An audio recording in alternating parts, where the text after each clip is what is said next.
നീ കോടിക്കണക്കിന് രൂപ പ്രവാസ ലോകത്ത് പോയി കടന്നുകൊണ്ട് കഷ്ടപ്പെട്ട് ഉണ്ടാക്കുന്നതിനേക്കാൾ നീ നിന്റെ ജീവിതത്തിൽ ഒരുമിച്ച് കൂട്ടിയിട്ടുള്ള ഏറ്റവും വലിയ സമ്പാദ്യം അത് നിന്റെ ഭാര്യയാണ്. അവൾ സ്വാലിഹത്താണോ, അതാണ് ഏറ്റവും വലിയ നിധി എന്ന് ഹബീബുനാ റസൂലുള്ളാഹി.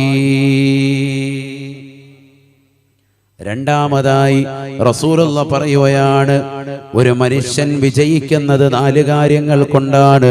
രണ്ടാമത്തത് വൽ മസ്കനുൽ വാസിഉ, വിശാലമായ മനോഹരമായ വീട്, നല്ല വൃത്തിയുള്ള നല്ല വിശാലമായ വായുസഞ്ചാരമുള്ള മനോഹരമായ വീട് സ്വന്തമായി ആർക്കുണ്ടോ അവൻ ദുനിയാവ് കൊണ്ട് രണ്ടാമത്തെ വിജയം വെച്ചു എന്ന് ഹബീബുനാ റസൂലുള്ളാഹി. നല്ല ഒരു വീട്, വൽ മസ്കനുൽ വാസിഉ, വിശാലമായ വീട്. വിശാലമായ വീടെന്ന് പറഞ്ഞാൽ ഏക്കർ കണക്കിന് വേണമെന്നല്ല, മറിച്ച് നല്ല വായു സഞ്ചാരമുള്ളതാകുന്ന വീട്. ഓരോ റൂമും നല്ല വിശാലത, നല്ല റാഹത്ത്. നമുക്കൊക്കെ അൽഹംദുലില്ലാഹ് അല്ലാഹു അത് നൽകിയിട്ടുണ്ട്. അല്ലാഹു അത് നിലനിർത്തി നൽകി അനുഗ്രഹിക്കട്ടെ. സ്വന്തമായി വീടില്ലാത്തവരുണ്ടാകും ഈ മജ്ലിസിൽ. അല്ലാഹു സ്വന്തമായ വീട് നൽകി അനുഗ്രഹിക്കുമാറാവട്ടെ. ആമീൻ പറയും. അല്ലാഹു നമ്മുടെ വീടുകളൊക്കെ ബറക്കത്തുള്ളതാക്കുമാറാവട്ടെ. മൂന്നാമത്തത് റസൂലുള്ളാഹി പറയുകയാണ്, വൽ ജാറുസ് സാലിഹു, നല്ല അയൽപക്കം ആർക്കെങ്കിലും ഉണ്ടെങ്കിൽ അവൻ വിജയിച്ചവനാണ് എന്ന് ഹബീബുനാ റസൂലുള്ളാഹി സല്ലല്ലാഹു അലൈഹി വസല്ലം. നല്ല അയൽപക്കം ആർക്കെങ്കിലും ഉണ്ടോ അവൻ രക്ഷപ്പെട്ടു. അതൊരു മെയിൻ ഘടകമാണ്. വീട്, നല്ല വീടുണ്ട്, വിശാലമായ നല്ല സൗകര്യമുള്ള വീടുണ്ട്, നല്ല സ്വാലിഹത്തായ ഭാര്യയുണ്ട്. പക്ഷെ അയൽപക്കത്ത് നോക്കിയാൽ പ്രശ്നമാണ്. അയൽപക്കത്ത് നിന്ന് എപ്പോഴും ചീത്തയും അനാവശ്യ സംസാരങ്ങളുമാണ്. എപ്പോഴും ഇവനോട് പകയും വിദ്വേഷവും വെറുപ്പും വെച്ചു പുലർത്തുന്ന അയൽക്കാരാണ് എങ്കിൽ ഇതൊന്നും കിട്ടിയിട്ട് യാതൊരു കാര്യമില്ല. അപ്പൊ അതുകൊണ്ടും വിജയിക്കണം നമ്മൾ. നല്ല അയൽപക്ക ബന്ധങ്ങൾ വേണം. അത് നിന്റെ സഹകരണം കൊണ്ടും നിന്റെ നിസ്സഹകരണം കൊണ്ടും രണ്ടുമുണ്ടാവാം. നീ നല്ല സഹകരണം അവരോട് വെച്ച് പുലർത്തിയാൽ, നിന്റെ സമീപനം നന്നായാൽ, നീ അവരുമായിട്ടുള്ള ബന്ധം മാന്യമാക്കിയാൽ അവർ നിന്നോട് നല്ല രീതിയിൽ സഹവസിക്കും. സയ്യിദുനാ റസൂലുള്ളാഹി സ്വല്ലല്ലാഹു അലൈഹി വസല്ലം തങ്ങൾ പറഞ്ഞിട്ടുണ്ടല്ലോ, ജിബ്രീൽ അലൈഹിസ്സലാം എന്നോട് അടിക്കടെ വന്നുകൊണ്ട് അയൽപക്കക്കാരെ കുറിച്ച് ഇങ്ങനെ വസിയത്ത് നൽകാൻ, അവരെ ശ്രദ്ധിക്കണേ, അവരുടെ കാര്യങ്ങൾ പ്രത്യേകം ഗൗനിക്കണേ എന്നിങ്ങനെ ഇടയ്ക്കിടയ്ക്ക് വന്നുകൊണ്ട് ഇടയ്ക്കിടയ്ക്ക് ഉപദേശിച്ചു. ആ ഉപദേശം ഇങ്ങനെ കൂടിക്കഴിഞ്ഞപ്പോൾ ഞാൻ വല്ലാതെ ഭയന്നുപോയി. ഇനി അവര് അനന്തരം എടുത്തു പോകുമോ എന്ന് ഞാൻ ചിന്തിച്ചു പോയി എന്ന് സയ്യിദുനാ റസൂലുള്ളാഹി സ്വല്ലല്ലാഹു അലൈഹി വസല്ലം. എന്റെ സ്വത്തിന് വിഹിതം കൊടുക്കേണ്ടി വരുമോ? ഞാൻ വഫാത്തായാൽ എന്റെ സമ്പത്തിന് എന്റെ അയൽപക്കക്കാര് കുടുംബക്കാരെ പോലെ തന്നെ അവരും സമ്പത്ത് അർഹതപ്പെട്ടവരാകുമോ? അനന്തരാവകാശം അവർക്കും നൽകേണ്ടി വരുമോ എന്ന് വരെ ഞാൻ ചിന്തിച്ചു പോയി. അത്രമാത്രം ഇടയ്ക്കിടയ്ക്ക് വന്നുകൊണ്ട് ജിബ്രീൽ അലൈഹിസ്സലാം വന്നുകൊണ്ട് ആ കാര്യം ഉണർത്തിയിരുന്നു സയ്യിദുനാ റസൂലുള്ളാഹി. അപ്പൊ അയൽവക്ക ബന്ധം, നല്ല ബന്ധമുള്ള അയൽവക്കങ്ങളെ കിട്ടുക അതൊരു ഭാഗ്യമാണ്. അള്ളാഹു അതും നമുക്ക് നൽകി അനുഗ്രഹിക്കട്ടെ. അങ്ങനെ നല്ല അയൽവക്കാണെന്ന് പറയാൻ സാധിക്കുന്നവരുണ്ടോ? ഉണ്ടോ? കൈവൊക്കിയില്ലെങ്കിൽ ഇപ്പൊ തന്നെ അടി വീഴും. കാരണം എല്ലാവരും ഇതാണ്, എല്ലാ അയൽവക്കത്തുള്ളവരായിരിക്കുന്നത്. അള്ളാഹു എല്ലാവരുടെ അയൽവക്കങ്ങൾ നല്ല ശക്തിപ്പെടുത്തട്ടെ, സന്തോഷവും റാഹത്തും അള്ളാഹു നൽകട്ടെ. അയൽവക്കം നന്നായില്ലേ വലിയ വിഷയമാണ്. 4 ഇവിടെ ശ്രദ്ധിക്കണേ, വൽ മർകബുൽ ഹനീഉ.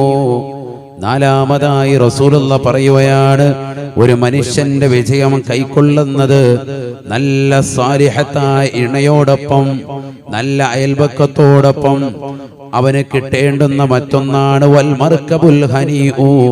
വീടും കിട്ടിക്കഴിഞ്ഞാൽ പിന്നീട് വേണ്ടുന്നത് നല്ല സ്വന്തമായിട്ടുള്ള വാഹനമാണ്. അവനവന്റെ കാര്യങ്ങൾക്ക് ഉപയോഗിക്കാൻ പറ്റുന്ന നിലക്കുള്ള വാഹനം അത് അനിവാര്യമാണ്. വൽ മർകബുൽ ഹനീഉ, നല്ല വാഹനം. അത് ഓരോരുത്തർക്കും അവരവരുടെയൊക്കെ ചേർത്തിട്ടായിരിക്കാം. നല്ല ദീർഘദൂര യാത്ര ചെയ്യുന്ന ആളുണ്ടാകും, അയാൾക്ക് അയാളുടെ സൗകര്യത്തിനനുസരിച്ചുള്ള വാഹനം വേണം. ചെറിയ യാത്രയേ ഉള്ളൂ, അങ്ങനെ വേറെ പണിയൊന്നുമില്ല, അയാൾക്ക് ചെറിയൊരു സ്കൂട്ടർ മതി, അയാളുടെ കാര്യം നടന്നാൽ മതി. ഓരോരുത്തരുടെയും സൗകര്യം അനുസരിച്ചിട്ടുള്ള നല്ല വാഹനം അത് കിട്ടുക ദുനിയാവിന്റെ വിജയത്തിൽപ്പെട്ടതാണ്. ഇതൊക്കെ വിജയത്തിന്റെ ലക്ഷണമാണ്. സയ്യിദുനാ റസൂലുള്ളാഹി സ്വല്ലല്ലാഹു അലൈഹി വസല്ലം ഈ 4 ഉണ്ട് എന്ന് ഉറപ്പിക്കുന്ന ആരെങ്കിലും മജ്‌ലിസിലുണ്ടെങ്കിൽ ഒന്ന് കൈ ഉയർത്തിക്കുക. ഈ 4 ഉള്ളവർ മതിയേ. എനിക്ക് നല്ല വീടുണ്ട്, എനിക്ക് സാലിഹത്തായ ഇണയാണ് ലഭിച്ചത്, എനിക്ക് അതോടൊപ്പം തന്നെ ഖൈറായ വാഹനമാണ് അല്ലാഹു നൽകിയത്, നല്ല അയൽപക്കവുമാണ് എനിക്ക് അല്ലാഹു നൽകിയത് എന്ന് പറയാൻ സാധിക്കുന്നവരാരായി മജ്‌ലിസിലുള്ളത്? ഒന്ന് കൈ ഉയർത്തിക്കുക. ആരാ ഉള്ളത്? മാഷാ അല്ലാഹ്. 2, 3, 4, 5, 6, 7. ചിലരൊക്കെ ഇങ്ങനെ പൊക്കണോ വേണ്ടയോ എന്നുള്ള നിലയ്ക്കാണ്. 6, 8, 9 അജിയരുണ്ട്. 10 വരെ കിട്ടി. ബാക്കിയുള്ളവരൊന്നും കൈ ഉയർത്തുന്നില്ലെന്നോ ഉള്ളു. അള്ളാഹു ബർക്കത്ത് ചെയ്യട്ടെ. ഇതിലേതെങ്കിലും ഒന്നൊക്കെ ചെറിയ പ്രശ്നം ഉണ്ടാവും, അതുകൊണ്ടാണ് ചിലർ കൈ ഉയർത്താത്തത്. വീടും വാഹനവും കുടുംബവും ഒക്കെ ഉണ്ട് ഉസ്താദേ, പക്ഷെ ഏറ്റവും പരാജയതരുടെ ലക്ഷണം ഏതാണ് എന്ന് പറഞ്ഞ കൂട്ടത്തിൽ ആദ്യം എണ്ണിയത് അൽ ജാറു സൂഉ, ഏറ്റവും മോശപ്പെട്ടതായ അയൽപക്കം. അത് വലിയ പ്രശ്നം തന്നെയാണ്. അള്ളാഹു നമുക്ക് ഖൈറായ നല്ല അയൽപക്കം നൽകി അനുഗ്രഹിക്കട്ടെ. നബിയുനാ റസൂലുള്ളാഹി സ്വല്ലല്ലാഹു അലൈഹി വസല്ലമ തങ്ങൾ പറയുന്നു, വൽ മസ്കനുൽ ലയ്യിഖു, അയൽപക്കം മോശമാകുന്നത് പരാജയത്തിന്റെ ലക്ഷണമാണെന്നതുപോലെ വീട് വലിയ കുടുസുള്ള വീടാണ്, ഒന്ന് നിന്ന് തിരിയാനുള്ള സ്ഥലമില്ല, ശ്വാസം വിടാനുള്ള സ്ഥലമില്ല, അങ്ങനെ പറയുമല്ലോ. ചെറിയ വീടാണ്, കുടുസായ വീടാണ്, അത് പരാജയത്തിന്റെ ലക്ഷണമാണ്. നബി തങ്ങൾ പറഞ്ഞതാണ് സല്ലല്ലാഹു അലൈഹി വസല്ലം. ഇത് നമ്മൾ എന്താ മനസ്സിലാക്കേണ്ടത്? സാമ്പത്തിക ശേഷിയുള്ള ആളുകൾ വീടെടുക്കുമ്പോൾ നല്ല വൃത്തിയുള്ള വീടെടുക്കണം എന്ന് പറഞ്ഞാൽ ഒരുപാട് പടവന്താരം പോലെ പണിയണമെന്നോ അതിൽ ഒരുപാട് മോഡിഫിക്കേഷൻ ചെയ്ത് സമ്പത്ത് കൊണ്ടുവന്ന് പരിപൂർണമായി നഷ്ടപ്പെടുത്തണമെന്നല്ല. വീടൊന്ന് പണിയാൻ നീ തുനിഞ്ഞാൽ പിന്നെ ബലപ്പിച്ചു തന്നെയാണെടുക്കേണ്ടത് പൊന്നേ. വല്ലുപ്പ ബഹുമാനപ്പെട്ട മർഹൂം ശൈഖുന തഴവ ഉസ്താദ്, അല്ലാഹുവേ അവരുടെ ദറജ ഉയർത്തനെ അല്ലാ. അവിടുന്ന് അൽ മവാഹിബുൽ ജലീലൂടെ പഠിപ്പിക്കുകയാണ്, വീടൊന്ന് പണിയാൻ നീ തുനിഞ്ഞാൽ പിന്നെ ബലപ്പിച്ചു തന്നത് പോലെയാണ് എടുക്കേണ്ടത്. നല്ല വൃത്തിയായിട്ട് നല്ല റാഹത്തുള്ള ഒരു വീടായിട്ട് തന്നെ വേണം അതെടുക്കാൻ. അല്ലാതെ നാളെ പൊളിഞ്ഞു പോകണം, ഇല്ലെങ്കിൽ മുല്ലപ്പെരിയാർ അണക്കെട്ട് പണിയുന്ന പോലെ പണിയണം. 126 വർഷമായിട്ട് അങ്ങനെ നിൽക്കുകയാണ്. അതുപോലെ നല്ല ബലപ്പിച്ച് നല്ല വൃത്തിയായിട്ട് പണിയണം അല്ലേ? നല്ല വൃത്തിയായിട്ട് പണിയ. എല്ലാവർക്കും ആശങ്കയാണ്. അള്ളാഹു ആശങ്കകളൊക്കെ മാറ്റി സന്തോഷം നൽകി അനുഗ്രഹിക്കട്ടെ. നാളെ ഖിയാമത്ത് നാളാണ് എന്ന നിലയ്ക്ക് എങ്ങനെയെങ്കിലും ഒപ്പിച്ചു വെക്കല്ല, നല്ല വൃത്തിക്ക് തന്നെ. അതാണ് മോമിന് വേണ്ടുന്നത്. നാളെ ലോകാവസാനമാണെന്ന് നീ അറിഞ്ഞാൽ പോലും തലേ ദിവസം ഒരു ചെടി നടാൻ നിനക്ക് കഴിയുമെങ്കിൽ ചെയ്യണമെന്നാണ് സയ്യിദുനാ റസൂലുള്ളാഹി സ്വല്ലല്ലാഹു അലൈഹി വസല്ലം തങ്ങൾ പഠിപ്പിച്ചത്. എന്ന് പറഞ്ഞാൽ അമൽ ചെയ്യാതിരിക്കണ്ട, എല്ലാം കഴിഞ്ഞു, ഇനിയിപ്പോ നാളെ ലോകാവസാനമാണ്, ഇനി ഒന്നും വേണ്ട എന്ന് പറഞ്ഞ് മദ്രസ പണിയാതിരിക്കുകയോ പള്ളി പണിയാതിരിക്കുകയോ ദീനി കലാലയങ്ങൾക്ക് വേണ്ടി പണിപ്പെടാതിരിക്കുകയോ ആത്മീയപരമായ ഭൗതികപരമായ ഒരു കാര്യങ്ങൾക്ക് മുന്നിടാതെ പിന്നോട്ട് വലിയുകയോ ഒന്നും അല്ല ചെയ്യേണ്ടത്. മനുഷ്യ, നീ ഇറങ്ങിത്തിരിക്കണം. ഖൈറിന്റെ വാതിലുകൾ നിന്റെ മുന്നിൽ തുറന്നു തരും അല്ലാഹു. നിയത്ത് നല്ലതെങ്കിലെന്തും ചെയ്യടോ, തൗഫീഖ് പിന്നിൽ നിന്ന് തള്ളി തരുമടോ. നല്ല നിയ്യത്ത് വെച്ചുകൊണ്ട് മുന്നോട്ട് ഇറങ്ങിക്കോ, ഉറപ്പായിട്ടും അതിൽ ഖൈറുണ്ടാവും. അള്ളാഹു നമുക്ക് ഖൈറിന്റെ കവാടങ്ങൾ തുറന്നു നൽകി അനുഗ്രഹിക്കട്ടെ. നബി സല്ലല്ലാഹു അലൈഹി വസല്ലമ തങ്ങൾ പറയുന്നു, പരാജയത്തിന്റെ 3ാമത്തെ ലക്ഷണം വൽ മർകബു സൂഉ, വാഹനമുണ്ട് പക്ഷേ എപ്പോഴും അവന് പ്രശ്നം തന്നെയാണ്. എപ്പോഴും യാത്രയ്ക്ക് ഇടയ്ക്ക് വെച്ചുകൊണ്ട് പ്രശ്നം, ഒന്നില്ലേ അല്ലെങ്കിൽ എപ്പോഴും സ്റ്റാർട്ടാകുന്നില്ല, സ്റ്റാർട്ടിങ് ട്രബിൾ, അങ്ങനെ എന്തെങ്കിലുമൊക്കെ ഒരു വിഷയത്തിലായിട്ട് അവൻ ആ വാഹനം അവനെ കൊണ്ട് ഇടങ്ങേറാക്കുകയാണ്. എങ്കിൽ ആ വാഹനമൊക്കെ ഒഴിവാക്കിയേക്കാം. എപ്പോഴും ബുദ്ധിമുട്ടും പ്രശ്നമാണ് എങ്കിലും അത് പരാജയത്തിന്റെ ലക്ഷണമാണ്. അവൻ ഉള്ളതാകുന്ന വാഹനമുണ്ട്, പക്ഷെ ആ വാഹനം കൊണ്ട് അവൻ അങ്ങ് ഇടങ്ങേറാകുകയാണ്. മൈലേജ് ഇത്ര കിട്ടുമെന്ന് പറഞ്ഞിട്ട് വാഹനം വാങ്ങിയതാണ്, പക്ഷെ ആ വേണ്ട രീതിക്കുള്ള മൈലേജ് ബാക്കിയുള്ള വണ്ടിക്കെല്ലാം ഇതേ രീതി, ഈ ഒരു വണ്ടി തന്നെ നല്ല മൈലേജ് ഉണ്ടെങ്കിലും ഇവന്റെ വാഹനത്തിന് ആ പറയുന്നത് കിട്ടുന്നില്ല. വളരെ പ്രയാസത്തിലും ബുദ്ധിമുട്ടിലാണ് പോകുന്നത് എങ്കിൽ വൽ മർക്കബു സൂ ആണത്, ബുദ്ധിമുട്ടാക്കുന്ന മോശപ്പെട്ട ഒരു വാഹനമാണത് എന്ന് മനസ്സിലാക്കാം. അത് പരാജയത്തിന്റെ ലക്ഷണമാണ്. സയ്യിദുനാ റസൂലുള്ളാഹി സ്വല്ലല്ലാഹു അലൈഹി വസല്ലം. അപ്പൊ വീട് കുടിസാവുക, അയൽവാസികൾ മോശമാകുക, വാഹനവും മോശമാകുക. വൽ മർഅതു സൂഉ, റസൂലുള്ളാഹി പറഞ്ഞു, അവന് ഇണയായി കിട്ടിയതാകുന്ന ഭാര്യയുടെ സ്വഭാവം ദുസ്വഭാവമാണ് എങ്കിൽ അവൻ ഏറ്റവും വലിയ പരാജയമാണ് സംഭവിച്ചിരിക്കുന്നത് എന്ന് ഹബീബുനാ റസൂലുള്ളാഹി. എല്ലാം ഉണ്ട്, വീടുണ്ട്, കാറുണ്ട്, നല്ല അയൽവക്കമാണ്, പക്ഷെ കൂടെ ചേർത്തിരിക്കുന്നവള് വളരെ പ്രശ്നമാണ്. എപ്പോഴും ഒച്ചയും ബഹളം, ഇവന്റെ സമ്പത്ത് മാത്രം കണ്ടിട്ട് ഇവനോടൊപ്പം കൂടിയിരിക്കുക എങ്കിൽ വലിയ അപകടമാണ്. അള്ളാഹു നമ്മളെ സാലിഹത്താകുന്ന ഇണയെ നൽകി എങ്കിൽ വലിയ അപകടമാണ്. അള്ളാഹു നമ്മളെ സാലിഹത്താകുന്ന ഇണയെ നൽകി അനുഗ്രഹിക്കട്ടെ. ഏറ്റവും വലിയ നിധിയും അത് തന്നെയാണ്. നമുക്ക് വേറെ ഒന്നും ഇല്ലേലും സാലിഹത്തായ ഇണയുണ്ടോ ഇതെല്ലാം നേടിയെടുക്കാൻ സാധിക്കും. അങ്ങനെയാണ്. അള്ളാഹു നമുക്ക് തൗഫീഖ് നൽകട്ടെ. ഞാൻ വെറുതെ പറഞ്ഞതല്ല, സാലിഹത്തായ ഇണയാണെങ്കിൽ ഇതൊക്കെ കിട്ടും.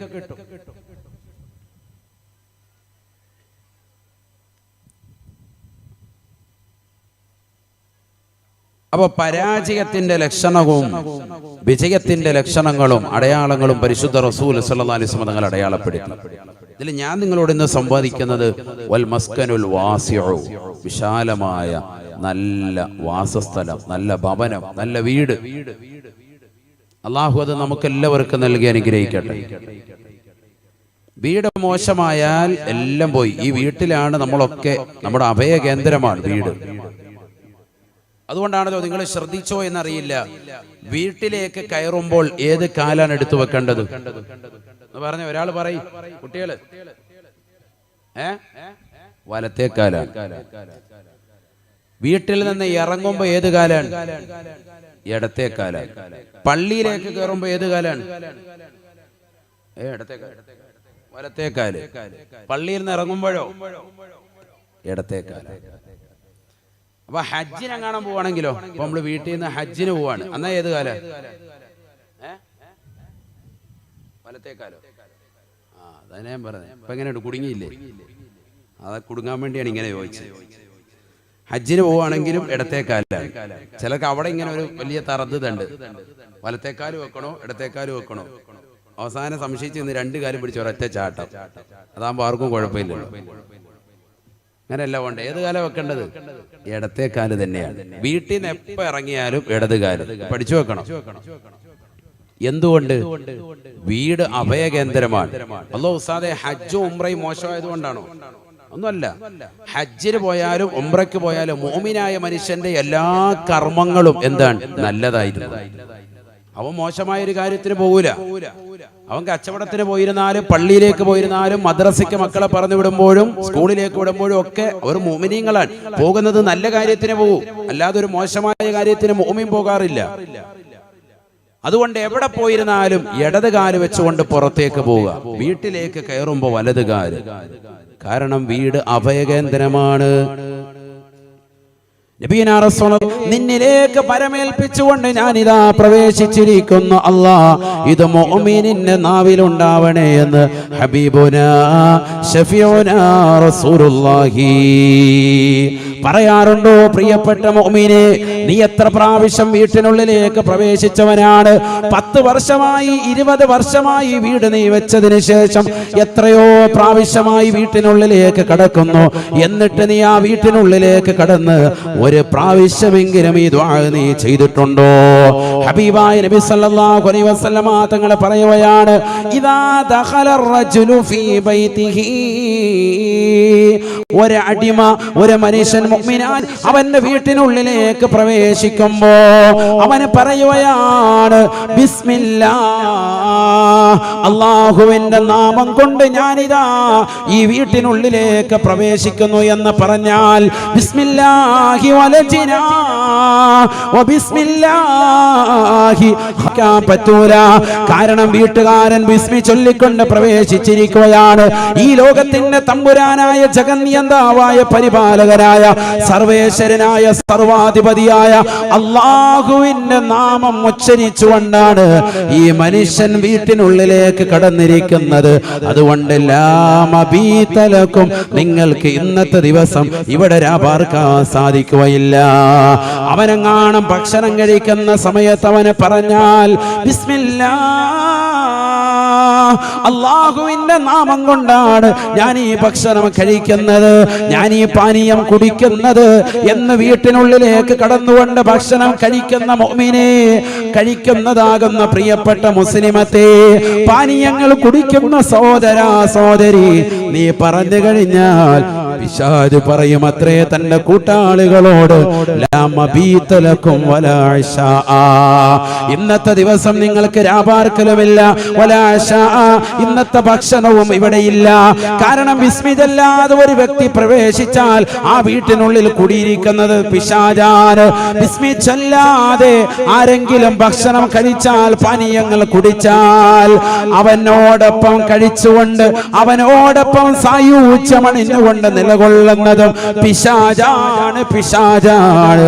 നമ്മുടെ ഉള്ളിലേക്കും നമ്മുടെ വീട്ടിനുള്ളിലേക്കും പിശാച് കടക്കാനിരിക്കാനുള്ള മാർഗം അത് ഭക്ഷണം കഴിക്കുമ്പോഴും പാനീയങ്ങൾ കുടിക്കുമ്പോഴാകട്ടെ. നിന്റെ എല്ലാ ചലനങ്ങളിലും എല്ലാ നിശ്ചലനങ്ങളിലും അല്ലാഹുവിനെ സ്മരിക്കലാണ്, അവന്റെ നാമം സ്മരിക്കലാണ്. ബിസ്മില്ലാഹ്, അല്ലാഹുവിന്റെ നാമം കൊണ്ട് ഞാൻ ആരംഭിക്കുന്നു. നീ പഠിക്കാനിരിക്കുമ്പോൾ, നിന്റെ മകള് പഠിക്കാൻ വേണ്ടി ഇരിക്കുമ്പോൾ, അവൾ മദ്രസയിലെ പഠനമാകട്ടെ, നാളെ ഇതാ സ്കൂളുകൾ തുറക്കുകയാണ്, പരിശുദ്ധമാക്കപ്പെട്ട മദ്രസയുടെ കലാലയങ്ങൾ തുറക്കുകയാണ്. ആ കലാലയങ്ങളിലേക്ക് മക്കൾ പോകുമ്പോ ബിസ്മി ചൊല്ലിക്കൊണ്ട് പുറത്തേക്ക് പോകട്ടെ, ബിസ്മി ചൊല്ലിക്കൊണ്ട് അകത്തേക്ക് വരട്ടെ. വീട്ടിൽ ബറക്കത്താണ്, മക്കള് പോകുന്നിടത്തും ബറക്കത്താണ്. എന്റെ മകൾക്ക് പൈശാചിക ബാധയുണ്ട് ഉസ്താദേ, എന്റെ മകനിതാ വർഷങ്ങളായി ഏർവാടി മഖാമിൽ പോയി കിടക്കുകയാണ്.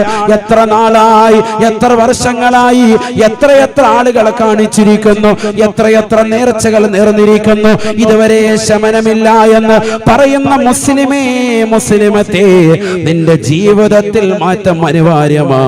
ഇത് കേവലം മദ്രസയിൽ പഠിച്ചതുകൊണ്ട് മാത്രമായില്ല, ഇത് കേവലം മദ്രസയിൽ മാത്രം പഠിച്ചതുകൊണ്ടോ അല്ലെങ്കിൽ സ്കൂൾ തലങ്ങളിൽ പോയി പഠിച്ചതുകൊണ്ടോ മാത്രമായില്ല, നിന്റെ ജീവിതത്തിലേക്ക് കൊണ്ടുവരൽ അനിവാര്യമാണ്.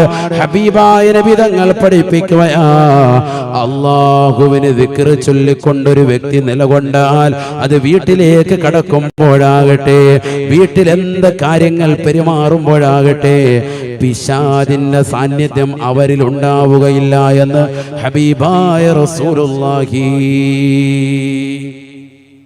സ്വല്ലല്ലാഹു അലൈഹി വസല്ലം. പിശാച് പരിപൂർണമായി ഒഴിവാകും. അത് നമുക്ക് വേണ്ടുന്നതല്ലേ. അല്ലാഹു തൗഫീഖ് നൽകട്ടെ, അല്ലാഹു തൗഫീഖ് നൽകട്ടെ. ചില വീടുകൾ അതുകൊണ്ട് തന്നെയാണ് ആത്മീയപരമായി ഉയരാൻ സാധിക്കാത്തത്. ചില വീടുകൾക്ക് ഒരു റാഹത്തും ഉണ്ടാവൂല. ചില ആളുകൾ പറയാറുണ്ട്, ഉസ്താദേ നമ്മുടെ ആ വീട്ടിൽ ഞങ്ങൾ അങ്ങോട്ട് മാറി താമസിച്ചതിന് ശേഷം വളരെ പ്രയാസമാണ്. നമ്മള് കമ്പിൽ നിന്ന് ഇവിടുന്ന് മാറി കണ്ണൂർ മറ്റൊരു സ്ഥലത്തേക്ക് മാറിയപ്പോ അവിടെ ചെന്നപ്പോഴത്തേക്കും വലിയ പ്രശ്നം, ഇവിടെ താമസിച്ചപ്പോ അത്രയും കുഴപ്പമില്ല. ഇതൊക്കെ സ്വഹാബത്തിന്റെ കാലത്തും ഉണ്ടായിരുന്നതാണ്. അനസ് ബിൻ മാലിക് റളിയല്ലാഹു അൻഹു നിവേദനം ചെയ്യുന്ന ഹദീസിൽ കാണാം, ജാഅ റജുലുൻ ഇലാ റസൂലില്ലാഹി സ്വല്ലല്ലാഹു അലൈഹി വസല്ലം, ഹബീബായ റസൂലുള്ളാഹി സ്വല്ലല്ലാഹു അലൈഹി വസല്ലമ തങ്ങളുടെ അടുക്കലേക്ക് ഒരു മനുഷ്യൻ വന്നിട്ട് പറയുകയാണ്, യാ റസൂലല്ലാഹ്, അല്ലാഹുവിന്റെ റസൂലേ റസൂലേ ഞങ്ങളിതാ ഇന്നാലിന്ന വീട്ടിൽ താമസിച്ചിരുന്ന വ്യക്തികളായിരുന്നു. ആ വീട്ടിൽ ഞങ്ങൾ താമസിക്കുമ്പോ കസറ ഫീഹി അംവാലുനാ വകസറതു ഫീഹി അദാദുനാ. ആ വീട്ടിൽ താമസിക്കുന്ന സമയത്ത് ഞങ്ങൾക്ക് ധാരാളം മക്കളുണ്ടായിരുന്നു, ഒരുപാട് സമ്പത്തുണ്ടായിരുന്നു, ഞങ്ങൾ കുടുംബാദികൾ അധികരിച്ചവരായിരുന്നു. പക്ഷേ ഫതഹവൽനാ ഇലാ ദാരിൻ നുഖറാ, ഞങ്ങളൊരു മറ്റൊരു നാട്ടിലേക്ക് മനോഹരമായ വീട് തേടി പോയതാണ്.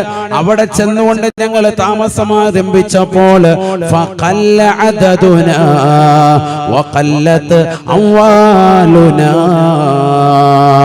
ഞങ്ങളുടെ ആളുകൾ കൊഴിഞ്ഞു പോവുകയാണ്, മരിച്ചു പോവുകയാണ്, പലരും മരണപ്പെട്ടു പോവുകയാണ്. ഞങ്ങളുടെ കുടുംബത്തിൽപ്പെട്ട മുതിർന്ന ആളുകൾ, ചെറിയ മക്കളൊക്കെ പൊടുന്നനെ മരണപ്പെട്ടു പോവുകയാണ്. ആ പുതിയ വീട്ടിലേക്ക് താമസം മാറിയില്ല, കുറച്ച് നാളുകൾ കൊണ്ട് തന്നെ സംഭവിച്ചതാണ്.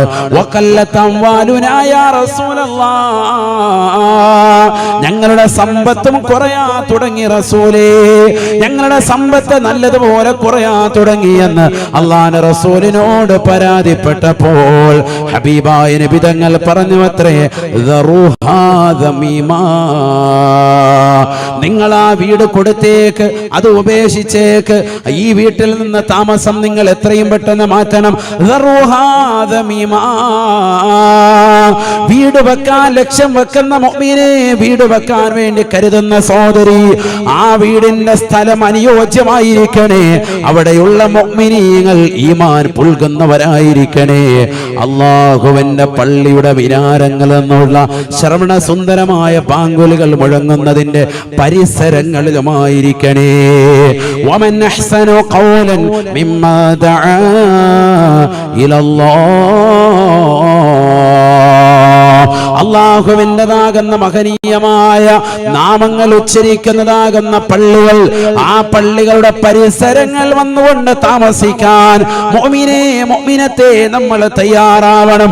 ഇന്ന് മുസ്ലിമീങ്ങളാകുന്ന നമ്മളിൽ പല ആളുകളും ഒരു സ്ഥലം അന്വേഷിച്ചു പോകുമ്പോ അവിടെ ഒരു നിസ്കാര പള്ളി ഉണ്ടെന്നറിഞ്ഞാൽ ഞാൻ അങ്ങോട്ടില്ല, ആ 10 സെന്റ് സ്ഥലം എനിക്ക് വേണ്ട എന്ന് പറയുന്ന തലത്തിലേക്ക് ഈമാനിൽ നിന്ന് ഒളിച്ചോടുന്ന സമൂഹമായി പോയി. അല്ലാഹുവേ, ഞങ്ങളെ നീ കാത്ത് സംരക്ഷിക്കണേ അല്ലാ. ഈമാൻ സലാമത്താകണം നമുക്ക് അനിവാര്യമാണ്. അല്ലാഹു നമുക്ക് നൽകിയിരിക്കുന്ന മഹനീയമായ ആത്മീയമായ പ്രഭ അത് നഷ്ടപ്പെടുത്തി കളയാൻ പാടില്ല മുഅ്മിനേ.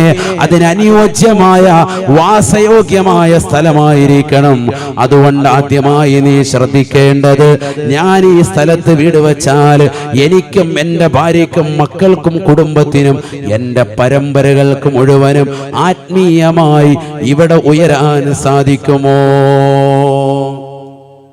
അത് ശ്രദ്ധിക്കണം. അതിനാണ് നമ്മൾ ആലിമീങ്ങളെ കൊണ്ടുവന്ന് സ്ഥലം നോക്കിക്കുന്നത്, സയ്യിദന്മാരെ കൊണ്ടുവന്ന് ഇത് ശ്രദ്ധിക്കുന്നത്. ഒന്ന് നോക്കാൻ വേണ്ടി പ്രത്യേകം പറയുന്നത് അതിനാണ്.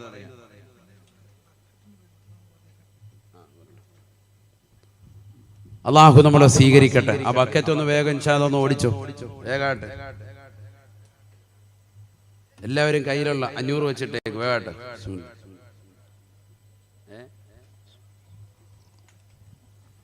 അള്ളാഹു ബർക്കത്ത് ചെയ്യട്ടെ. ആമീൻ പറയണ്ട, അതിന് പറഞ്ഞപ്പോ ആർക്കും ആമീനില്ല. അള്ളാഹു ബർക്കത്ത് ചെയ്യട്ടെ. എന്ത് പറ്റി പുറകോട്ട് വന്നല്ലോ നിങ്ങളെല്ലാവരും ആമീൻ പറയുന്ന വിഷയത്തിൽ? കൊറോണയാണ് നിങ്ങളെ പുറകെ വലിച്ചിട്ടുണ്ട്. 2 കൊല്ലത്തേക്ക് പിന്നിലേക്ക് പോയേക്കാണ്. ഇങ്ങോട്ട് കൊണ്ടുവരണം. ഇപ്പൊ 1 മാസം ചാർജായി, ഇനി ബാക്കിയുള്ള മാസങ്ങൾ കിടക്കാണ്. 23 മാസത്തെ അത് പറയണം ഇനി, എന്നാലേ ചാർജ് ആവുള്ളൂ. എല്ലാവരും ഇൻഷാ അല്ലാഹ് കഴിയുന്ന ഒരു തുക അവരവരെ കൊണ്ട് കഴിയുന്ന ഇൻഷാ അല്ലാഹ് എല്ലാവരും ബക്കത്തിൽ. അള്ളാഹു ബർക്കത്ത് ചെയ്യട്ടെ. അള്ളാഹു നമ്മളെ സ്വീകരിക്കട്ടെ, കബൂലാക്കട്ടെ. അള്ളാഹുവേ, ഞങ്ങളെ നീ സ്വാലിഹീങ്ങളിൽ ചേർക്കണേ അല്ലാ, ആബിദീങ്ങളിൽ ചേർക്കണേ അല്ലാ. അപകടങ്ങളെ തൊട്ട്, ദുരിതങ്ങളെ തൊട്ട്, വിപത്തുകളെ തൊട്ട്, കാലവിപത്തുകളെ തൊട്ട് ഞങ്ങളേവരെയും നീ കാവലിലാക്കണേ അല്ലാ. നൽകിയിട്ടുള്ള സർവ്വ നിഅമത്തുകളും നീ നിലനിർത്തണേ അല്ലാ. അള്ളാഹു നമ്മളെ സ്വീകരിക്കട്ടെ.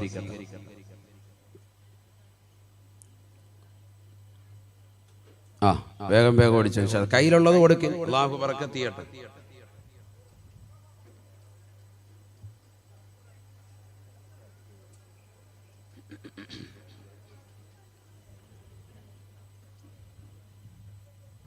വീട് സ്വന്തമായിട്ടുള്ളവര് ഒന്ന് കൈയുയർത്തിക്കുക. സ്വന്തമായിട്ട് വീടുള്ളവര് ഒന്ന് കൈയുയർത്തിക്കുക. വേഗാട്ടെ. ആ മാഷാ അല്ലാഹ്. പ്രാർത്ഥിക്കും അല്ലാഹു അത് ബറക്കത്തുള്ളതാക്കട്ടെ. ആമീൻ പറയിൻ. അല്ലാഹു ബറക്കത്തുള്ളതാക്കട്ടെ.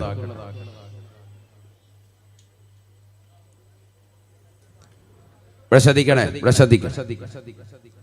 വീട്ട് ബറക്കത്തുണ്ടാക്കി എടുക്കണമെങ്കിൽ അതിനുള്ള ചില മാർഗങ്ങൾ അറിയണ്ടേ.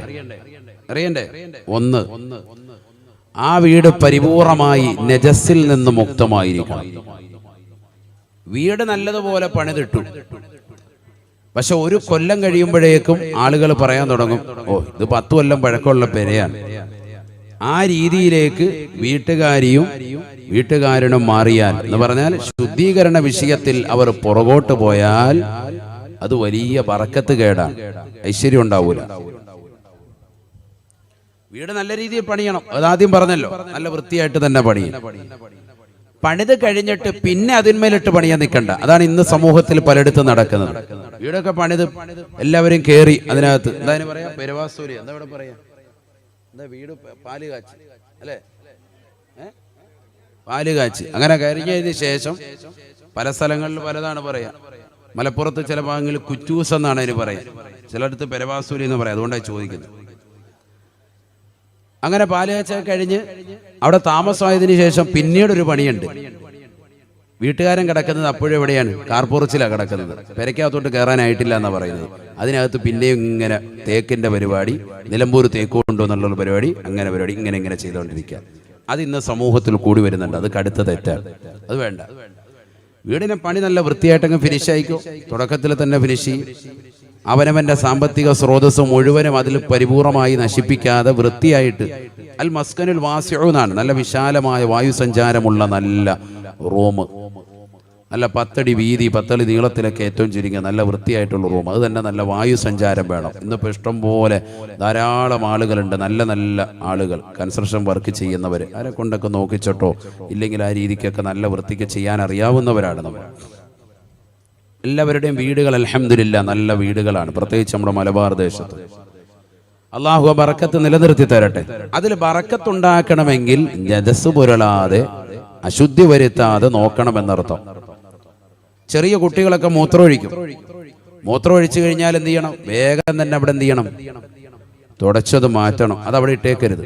അത് അടുത്ത വ്യാഴാഴ്ച ദിവസം നമുക്ക് നോക്കാം. വെള്ളിയാഴ്ച രാവിലെ അന്നത്തേക്ക് തുടക്കാം, അവിടെ കിടന്നോട്ടെ എന്ന് പറയാൻ പാടില്ല. അത് വേഗം തന്നെ എത്രയും പെട്ടെന്ന് തുടച്ചു മാറ്റണം. ഒരു ഉണങ്ങിയ തുണി കൊണ്ടുവന്ന് ആമായി തുടച്ച് നീക്കിയതിന് ശേഷം വേണം വെള്ളം ഒഴിച്ചിട്ട് കഴുകുകയോ മറ്റെന്തെങ്കിലും ഇവിടെ ചെയ്യാൻ. അങ്ങനെ ചെയ്തത് വൃത്തിയാക്കി എടുക്കണം. കുട്ടികൾ പലപ്പോഴും, ചെറിയ കുട്ടികൾ വീട്ടിലുണ്ടെങ്കിൽ എപ്പോഴും നജസുണ്ടാകും, അത് സാധാരണയാണ്. സയ്യിദുനാ റസൂലുള്ളാഹി സ്വല്ലല്ലാഹി അലൈഹി വസല്ലം തങ്ങൾ ഒരു വീട്ടിൽ ഗസ്റ്റായി ചെന്നു. ആ വീട്ടിലുള്ളവർ റസൂലുള്ളാഹിന്റെ മടിയിലേക്ക് അവിടുത്തെ കുട്ടിയെ കൊടുത്തു. റസൂലുള്ളാഹി മടിയിൽ വെച്ച് ഇങ്ങനെ, കുട്ടികളെ വലിയ ഇഷ്ടമുള്ള വ്യക്തിയായിരുന്നല്ലോ പരിശുദ്ധ റസൂൽ സ്വല്ലല്ലാഹി അലൈഹി വസല്ലം. മടിയിൽ വെച്ച് ഇങ്ങനെ താലോലിച്ചുകൊണ്ട് ഓമനിച്ചുകൊണ്ടിരിക്കുമ്പോൾ കുട്ടി മടിയിൽ മൂത്രമൊഴിച്ചു. അപ്പൊ വീട്ടുകാർക്ക് വലിയ വിഷമമായി പോയി. കാരണം കുട്ടി ആരുടെ ശരീരത്തിലാണ് മൂത്രമൊഴിച്ചിട്ടുള്ളത്? പരിശുദ്ധ റസൂൽ സ്വല്ലല്ലാഹു അലൈഹി വസല്ലം തങ്ങൾ. നമ്മളാണെങ്കിലോ കുട്ടിയുടെ കാലെ പിടിച്ച് വരച്ചേറെ ഇതിന് ദാരി തന്ന മടിയിലോട്ടെന്ന് പറഞ്ഞു. ഇതൊന്നുമില്ല, റസൂലുള്ളാഹി ഒരു ഉമ്മ കൊടുക്കുകയാണ്, ചുംബനം കൊടുത്തു പരിശുദ്ധ റസൂൽ സ്വല്ലല്ലാഹു അലൈഹി വസല്ലം. പ്രത്യേകിച്ച് ആ സമയത്ത് കുട്ടിയെ ഒന്നും ചെയ്യാൻ പാടില്ല. ചിലര് പുരുഷന്മാര് തന്നെ, ഭർത്താവാണ്, ഗൾഫിൽ നിന്ന് വന്നതാണ്, ഗൾഫിൽ വെച്ച് ഓൺലൈനിൽ വെച്ച് ഭയങ്കരമായിട്ട് ഇങ്ങനെ സ്കൈപ്പിലൊക്കെ ചാറ്റ് ചെയ്യുന്നത് കണ്ടപ്പോൾ ഓർത്ത് വാപ്പ നാട്ടിലെത്തിയാൽ മതി, കുട്ടിയെ ഇനി നിലം തൊടിയിക്കൂല. അങ്ങനെ നാട്ടിലെത്തിയപ്പോൾ വാപ്പായെ കയ്യിലോട്ട് കൊടുത്തപ്പോൾ തന്നെ കുട്ടി അത് മൂത്രമൊഴിച്ചു.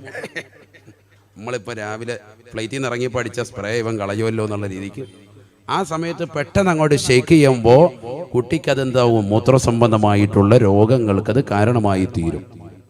കാരണം എന്താ, മൂത്രം പരിപൂർണമായിട്ട് പോയിട്ടില്ല. അതൊക്കെ വളരെ ശ്രദ്ധിക്കേണ്ടതാണ്. ശാസ്ത്രീയമായ വശമാണ് ഈ പറഞ്ഞത്. കുട്ടിയുടെ ആരും വെട്ടിയെടുക്കട്ടെ എന്ന് ചോദിച്ചതാകുന്ന സ്വഹാബത്തിനോട് പറഞ്ഞു, വേണ്ട, പള്ളിയുടെ അകത്തലത്തിൽ മൂത്രമൊഴിച്ചുകൊണ്ടിരിക്കാൻ അയാളത് കഴിയട്ടെ എന്ന് പരിശുദ്ധ റസൂൽ സ്വല്ലല്ലാഹി അലൈഹി വസല്ലം. എന്തുകൊണ്ടാണ്? കഴിഞ്ഞപ്പോൾ അദ്ദേഹത്തെ വിളിച്ചിട്ട് പറഞ്ഞു, ഇത് മസ്ജിദാണ്, ആരാധനയ്ക്ക് വേണ്ടിയുള്ള ഭവനാണ്, ഇവിടെ ഇങ്ങനെ ചെയ്യാൻ പാടില്ല കേട്ടോ, പൊയ്ക്കോളാൻ പറഞ്ഞു. പറഞ്ഞാൽ കൂടി ചെല്ലൂല. നമ്മൾ ഇന്നത്തെ തലമുറയാണെങ്കിൽ പോലും ആരെങ്കിലും അങ്ങനെ കണ്ടാൽ വെച്ചേക്കോ, ചെയ്തുകൊണ്ടിരിക്കുകയാണെങ്കിൽ ഓൺ ദ സ്പോട്ടിൽ അവനെ ഓടിക്കും. ചിലപ്പോൾ ഒന്നും ചെയ്തില്ലേലും ഓടിക്കും. മാത്രമല്ല ആരോഗ്യപരമായിട്ടുള്ള പ്രശ്നങ്ങൾ ഇവന് പിന്നീട് ഉണ്ടായേക്കാം. പരിശുദ്ധ റസൂൽ സല്ലല്ലാഹു അലൈഹി വസല്ലമ തങ്ങളുടെ വീക്ഷണം എത്രമേൽ പ്രധാനമാണ്, വലുതാണ്. പഠിച്ചു വെക്കണേ മുഅ്മിനേ. ആരോഗ്യപരമായിട്ട് ഈ മനുഷ്യന് ബുദ്ധിമുട്ടുണ്ടാവാം, പിന്നീട് മൂത്രസംബന്ധമായിട്ടുള്ള രോഗമുണ്ടാകാം. അതുകൊണ്ട് അദ്ദേഹത്തെ ഭയപ്പെടുത്തരുതേ എന്ന് ആരെ? പരിശുദ്ധ റസൂൽ സല്ലല്ലാഹു അലൈഹി വസല്ലമ തങ്ങൾ. നമ്മൾ 3-ാമത്തെ ദിവസമാണ് ഇപ്പൊ ഈ മജ്‌ലിസ്, സമാപന ദിവസത്തിലാണ്. പരിശുദ്ധ റസൂലിനെ പിൻപറ്റിക്കൊണ്ട് ഈ റബീഉൽ അവ്വൽ വിട പറയുമ്പോൾ നമ്മൾ എത്ര തിരുസുന്നത്തുകൾ നമ്മുടെ ജീവിതത്തിൽ കൊണ്ടുവന്നിട്ടുണ്ട് എന്നുള്ള ഒരു ചിന്ത നമ്മുടെ ഹൃദയത്തിലുണ്ടാവണം. പുതുതായിട്ട് ഒരു 10 സുന്നത്തെങ്കിലും നമുക്ക് കൊണ്ടുവരാൻ സാധിച്ചിട്ടുണ്ടോ? ഉണ്ടെങ്കിൽ വിജയിച്ചു, ഇല്ലെങ്കിൽ ഒരു വിജയമില്ല. ഇല്ലെങ്കിൽ നമ്മൾ വിജയിച്ചിട്ടില്ല.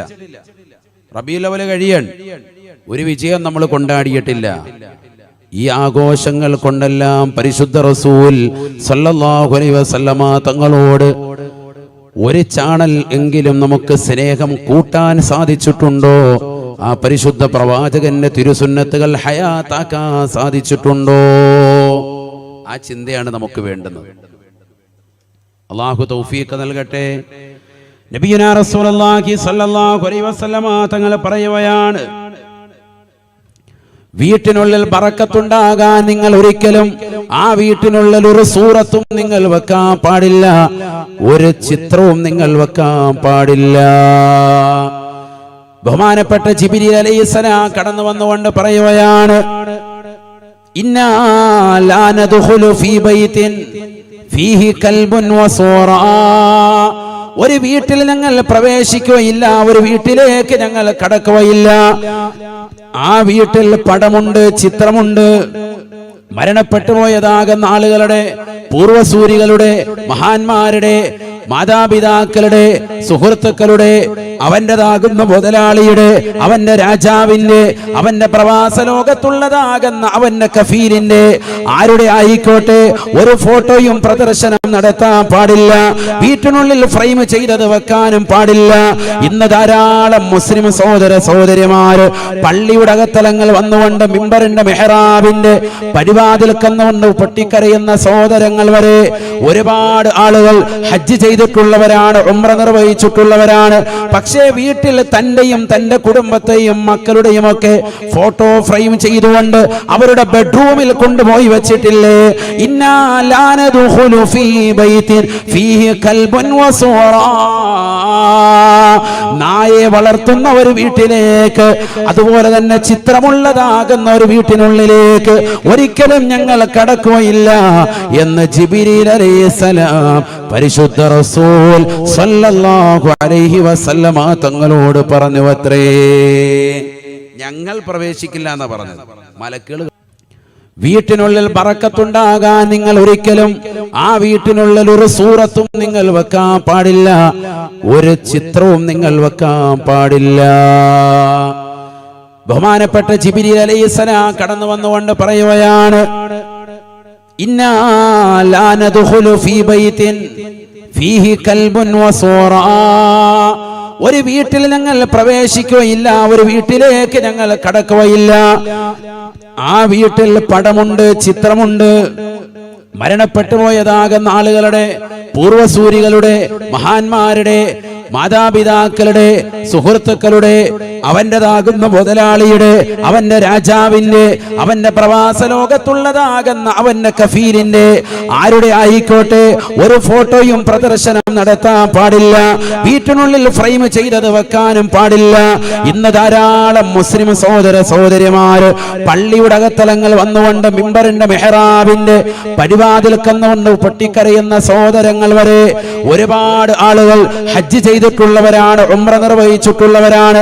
പക്ഷേ വീട്ടിൽ തന്റെയും തന്റെ കുടുംബത്തെയും മക്കളുടെയും ഒക്കെ ഫോട്ടോ ഫ്രെയിം ചെയ്തുകൊണ്ട് അവരുടെ ബെഡ്റൂമിൽ കൊണ്ടുപോയി വെച്ചിട്ടില്ലേ? ഇന്നാ ലാ നദ്ഖുലു ഫീ ബൈത്തിൻ ഫീഹി കൽബുൻ വസൂറാ. നായെ വളർത്തുന്ന ഒരു വീട്ടിലേക്ക്, അതുപോലെ തന്നെ ചിത്രമുള്ളതാകുന്ന ഒരു വീട്ടിനുള്ളിലേക്ക് ഒരിക്കലും ഞങ്ങൾ കടക്കുകയില്ല എന്ന് ജിബ്രീൽ അലൈഹിസ്സലാം പരിശുദ്ധ റസൂൽ സ്വല്ലല്ലാഹു അലൈഹി വസല്ലമ തങ്ങളോട് പറഞ്ഞു അത്രേ. ഞങ്ങൾ പ്രവേശിക്കില്ല എന്ന് പറഞ്ഞത്. മലക്കോട്ടെ ഒരു ഫോട്ടോയും പ്രദർശനം നടത്താൻ പാടില്ല, വീട്ടിനുള്ളിൽ ഫ്രെയിം ചെയ്തത് വെക്കാനും പാടില്ല. ഇന്ന് ധാരാളം മുസ്ലിം സഹോദര സഹോദരിമാര് പള്ളിയുടെ അകത്തലങ്ങൾ വന്നുകൊണ്ട് മിമ്പറിന്റെ മെഹ്റാബിന്റെ പടിവാതിൽ കന്നുകൊണ്ട് പൊട്ടിക്കരയുന്ന സഹോദരങ്ങൾ വരെ ഒരുപാട് ആളുകൾ ഹജ്ജ് ചെയ്തിട്ടുള്ളവരാണ്, ഉംറ നിർവഹിച്ചിട്ടുള്ളവരാണ്. പക്ഷേ വീട്ടിൽ തന്റെയും തന്റെ കുടുംബത്തെയും മക്കളുടെയും ഒക്കെ ഫോട്ടോ ഫ്രെയിം ചെയ്തുകൊണ്ട് അവരുടെ ബെഡ്റൂമിൽ കൊണ്ടുപോയി വെച്ചിട്ടില്ലേ. ഇന്നാ ലാ നദ്ഖുലു ഫീ ബൈതിൻ ഫീഹി കൽബുൻ വസുറാ. നായെ വളർത്തുന്ന ഒരു വീട്ടിലേക്ക്, അതുപോലെ തന്നെ ചിത്രമുള്ളതാകുന്ന ഒരു വീട്ടിനുള്ളിലേക്ക് ഒരിക്കലും ഞങ്ങൾ കടക്കുകയില്ല എന്ന് ജിബ്രീൽ അലൈഹിസ്സലാം പരിശുദ്ധ റസൂൽ സ്വല്ലല്ലാഹു അലൈഹി വസല്ലമ തങ്ങളോട് പറഞ്ഞു അത്രേ. ഞങ്ങൾ പ്രവേശിക്കില്ല എന്ന് പറഞ്ഞത്. മലക്ക്